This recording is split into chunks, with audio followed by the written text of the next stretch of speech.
Tell us something about the neighborhood, the community in which you grew.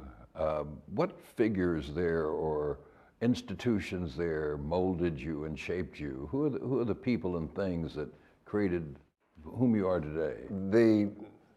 It ran the gamut from the Masons, from the Elks Parade, seeing people in uniform and precision, from the people who were in the neighborhood themselves, the barber shops, the shoe shine parlor that right across the street.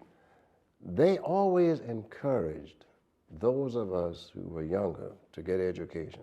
Many of them would say things like, I couldn't get one myself. I had to drop out of school. I had to help this one.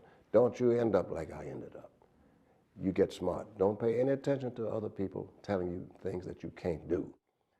When I would go to the barber shop, I would like to extol what I'd learned and what I knew.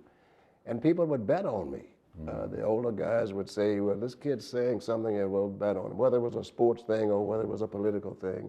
I remember once having to describe that the war started in World War II and how it was Pearl Harbor that was bombed. And this guy said, oh, no, it was in the Philippines. And then I explained, well, no, it was the Hawaiian archipelago. Well, what does that mean? But in those instances, even when we were shining shoes, they would say, wait a minute, listen to this kid. They always encouraged us. And in the process, it enabled me to have a forum that I could express myself.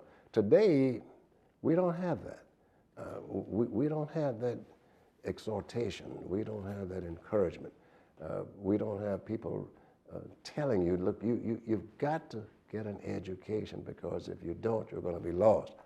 I remember in terms of voting, we had a yellow book that would hang in the barber shop, that if you were a registered voter, your name would be in that book.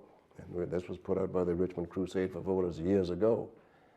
And it got to a point where the guys in the barber shop would appoint me as the sheriff, almost. For a guy started running his mouth, you know, in the barber shop, everybody's running your mouths. If your name isn't in that book, you can't talk. And I was a sheriff. I was about 15, 16. I loved it. I said, he can't talk. So education, voting, all of that was community. Even in the instances in which we had complete communities, as you know, because you had everything was separated, bakery, barbershops, laundries, cleaners, you name it, all of those things were there. And yet today, we have pockets of desolation.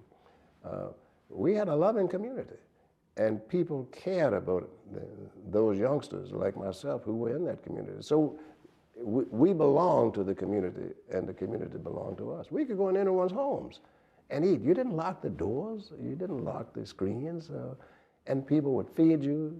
They would care for you just as well as they cared for their own.